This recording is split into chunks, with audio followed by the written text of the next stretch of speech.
Y bien, ya 10:11 de la mañana, ya tenemos acá con nosotros a nuestro primer invitado de la mañana de hoy. Se trata de Argenis Angulo, quien es mentor y coach de líderes. Muchas veces ya hemos conversado con Argenis acá, desde que estaba al frente de la JCI, de la Cámara Junior, primero del Estado Zulia, luego como presidente nacional, luego como presidente internacional y hoy nos visita como coach y mentor. Bienvenido, Argenis, hoy en la cámara. Como siempre, un gusto tenerte con nosotros. El gusto es mío. Encantado de poder estar como en casa compartiendo el quehacer empresarial y del liderazgo del Estado. Totalmente. Que están tan afianzados y tan empatados en los últimos años, ¿no?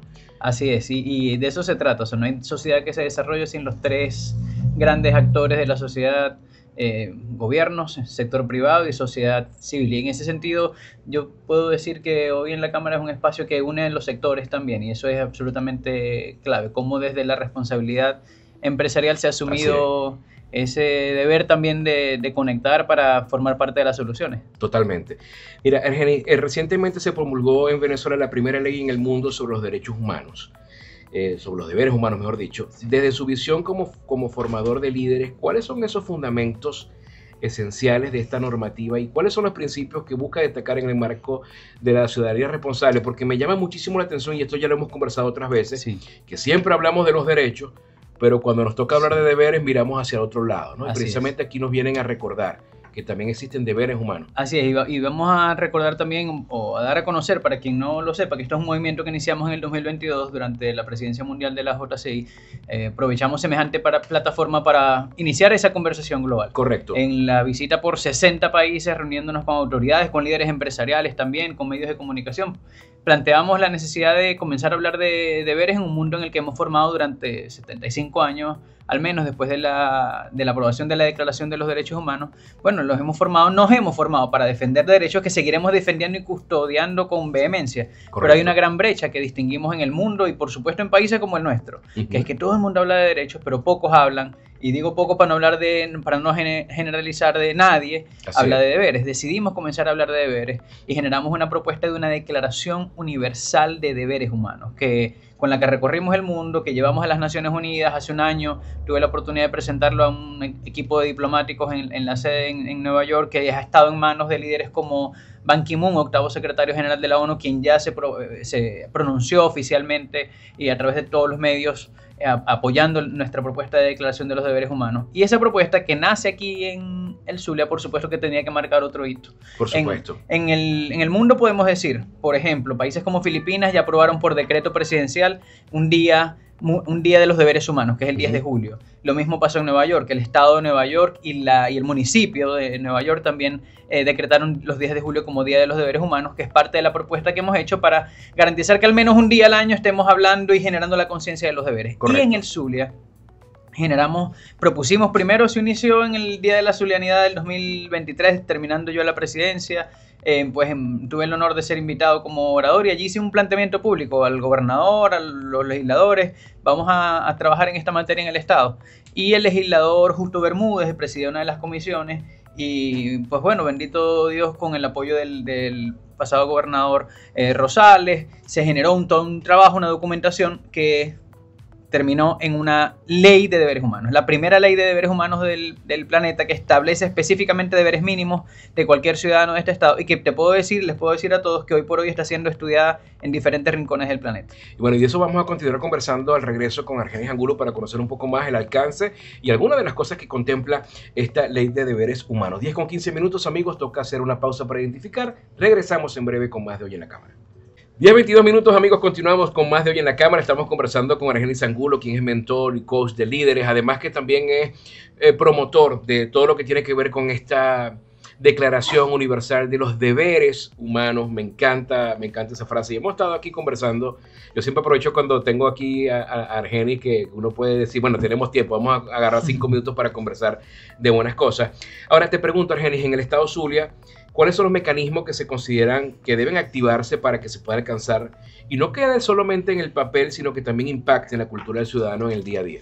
La ley que recientemente se aprobó hace ya un par de meses, la ley de deberes humanos en el estado Zulia, plantea una serie de deberes en diferentes materias, deberes ambientales, por ejemplo, deberes de preservación del patrimonio público. Correcto. Ahora, la gran vocación de esa ley es formativa, es educativa, de manera que lo que debería pasar, en lo que deberíamos estar trabajando, y yo en lo personal, el equipo de la Cámara Junior, quienes han hecho parte de todo este proceso, ha sido o es el promover en espacios educativos el conocimiento de la ley, que no tiene sanciones. Eso siempre es una pregunta que nos hacen, porque es una ley de vocación formativa, de vocación educativa, pero sí prevé que en los espacios universitarios, espacios académicos, se pueda comenzar a incorporar dentro de nuestros pensum de estudios el estudio del deber, así como tenemos el estudio del derecho. Así es.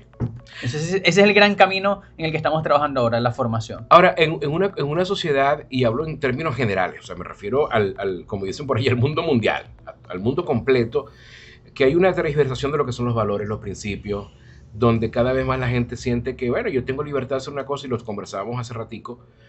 ¿Qué tanto puede apoyar una ley de deberes humanos donde no existen sanciones, sino todo va a depender de la capacidad que tenga el ser humano de entender el concepto, el constructo, adoptarlo y ponerlo en práctica? Mira, es la formación de las próximas generaciones, y esto a veces suena demasiado romántico, pero es lo que pasó en la Declaración de los Derechos Humanos en el 48, esa declaración que se aprueba aquel 10 de diciembre, que marca un hito, que viene de las lecciones de la Segunda Guerra Mundial. Es una serie de preceptos. Correcto. Para quienes las han leído, es una serie de preceptos que a veces lucen hasta demasiado generales, pero es que tienen el desafío de ser universales y hablarle a todas las culturas, a todas las creencias. Bueno, a partir de ese documento, que es solo una serie de preceptos muy entre comillas, pues se le generaron legislaciones, instituciones, proyectos que en el mundo... ¿Cuántas personas que usted sigue en redes sociales no tienen su biografía de defensor de los derechos humanos? Se inició toda una narrativa que desencadenó proyectos e iniciativas aterrizadas para promover la defensa de los derechos. Eso es lo que creemos que va a pasar en el mundo. Eso es lo que estamos sembrando en el mundo. Nuevos movimientos, actores, proyectos. El pasado 10 de julio puedo decir con emoción todo lo que recibí de África, no sé, me vienen escenas a la mente, en Japón, en Mongolia, por hablar de escenarios lejanos en los que hicieron proyectos gigantísimos, carreras, maratones, actividades en escuelas, actividades en espacios públicos para promover el concepto del deber. Es extraordinario. Ahora, eso es un camino. Tenemos más de 70 años trabajando por el concepto de los derechos. Ahora, y lo seguiremos trabajando, creemos que trabajar los deberes es la única manera de fortalecer el tema del derecho, porque para exigir, para cumplir los derechos necesita gente que asuma su deber mínimo con la sociedad. Y el fin último es la integración. Al final, porque no es lado A y lado B. O sea, escuchar el disco completo, pero si quieres entrelazaditas, ¿no? Un mix. Absolutamente, pero en un mundo que tú lo describías muy bien, en el que hemos exaltado el valor de la libertad, bueno, de la manera más gráfica, quienes nos escuchan, ¿alguna vez han visto en fotos, han tenido el privilegio de presenciar ahí frente a ustedes, o al menos en un imán, en una nevera, una imagen de la Estatua de la Libertad? Todos sabemos dónde está la Estatua de la Libertad. Correcto. Pero díganme dónde está la Estatua de la Responsabilidad. Nos falta levantarla. Nos falta poner eso en nuestro imaginario. No solo es libertad, es una responsabilidad. Y mientras la humanidad, y vamos a hablar de los ciudadanos en Maracaibo, no asumamos nuestros deberes mínimos. Por ejemplo, voy a plantearlo, estamos frente a un proceso electoral, hemos vivido procesos electorales. ¿Es un derecho votar? Claro que sí, pero además es un deber. Así es. Y el deber es tan irrenunciable para mí, más irrenunciable que el derecho. O sea, correcto. Sí, yo tengo el deber de hacerlo. Claro. Como planteamos, por ejemplo, en la declaración se plantea el deber de... La educación, por ejemplo, es un derecho. Ajá. Por años lo seguiremos defendiendo. El derecho a la educación, y además a la educación de calidad. Pero bueno, estamos diciendo que la educación también es un deber. Ajá. Que las próximas generaciones deberían entender, y que tenemos que estudiar, que ser mejores todos los días, que así prepararnos, y que eso es una responsabilidad. Y que para los padres que el chamo no estudia no es una opción. Y para el chamo per se no estudiar no es una opción. No debería ser. Fíjate que me tocaste el tema de la Estatua de la Libertad, y hablando de los preceptos que se declararon en la Revolución Francesa: libertad, igualdad y fraternidad. ¿Dónde queda la empatía, por ejemplo? No existe como constructo. Tú no ves ningún edificio del mundo, ningún monumento del mundo donde se hable de la empatía como constructo, como elemento importante que hay que tomar en cuenta e idolatrar, de alguna manera venerar, como se le venera, por ejemplo, la libertad. Al contrario, está el juicio, por ejemplo, exaltado. Entonces, bueno, yo como el poder para juzgar y decir, sí, con poca información siempre, porque nadie nunca tiene toda la información. Correcto. No, porque yo la conozco, tengo 30 años viviendo al lado de ella, pero usted no ha vivido ahí, no tiene ese nombre, no ha tenido ese cuerpito, no ha tenido esa historia, no ha estudiado donde estudió, ni vivido lo que vivió. Exactamente. Entonces, por más que usted crea que tiene con qué, no tiene con qué juzgar. Así es. Ahora, la empatía, bueno, es más, pareciera tener mucho más lógica. Claro. Porque es bueno, ¿qué estará pasando esa persona cuando hizo esto? ¿En qué estará pensando? ¿Cómo llegó a hacer eso? ¿Qué haría yo? ¿Qué haría yo si hubiese tenido esa vida o hubiese vivido esa experiencia? Así mismo es. Ahora, ¿por qué se considera que es vital asumir el voto no solo como un derecho político, sino como un deber ético y cívico en la construcción del país que todos aspiramos, Argenis? Acabas de hablar de eso, que el voto es un derecho y es un deber. Pero es que no solamente estamos hablando del tema político, el tema electoral de la cosa pública, sino que también vemos en los condominios de la gente es apática. Todos quieren soluciones, pero entonces se convoca una asamblea y nadie baja. Absolutamente, fíjense. Yo no he visto, y esto sí lo puedo decir con absoluta propiedad, en mis recorridos con diferentes lugares del planeta, diferentes modelos políticos y económicos, no he visto una sociedad que recupere un derecho, que defienda un derecho, eludiendo o dejando de ejercer un deber. No es posible, o sea, no es posible que no existe una manera en la que usted defienda un derecho, proteja un derecho, custodie sin asumir el deber. Entonces, si eso es así, pues si yo estoy en una lucha, si yo creo en algo, lo mínimo que debo hacer es lo que yo puedo hacer. Claro. Y por ejemplo, el voto está establecido constitucionalmente como un derecho, ahora debe estar establecido también como un deber que tenemos todos, del deber de participar, de pronunciarte. Y que eso forma parte, siempre lo conversamos y terminamos hablando, volvemos a lo mismo, Argenis, hablando del metro cuadrado. Ese es parte de lo que tú tienes en el metro cuadrado. Cuando tú estás en tu metro cuadrado, te dan como la sala en la que tú vas a habitar, y te dan herramientas, y te dan muebles, y te dan cosas para las que tú tienes que vivir tu día a día. Y esa es precisamente una de las cosas que viene en el kit del metro cuadrado. Porque además nos pone, tal cual lo planteas, un espacio de la corresponsabilidad. Correcto. O sea, o regresamos al juicio. Yo puedo sentarme ese domingo a juzgar que hicieron esto, que mira lo que no hicieron esto, que mira lo que pasó, y es convertirme en un analista, en un juez perfecto.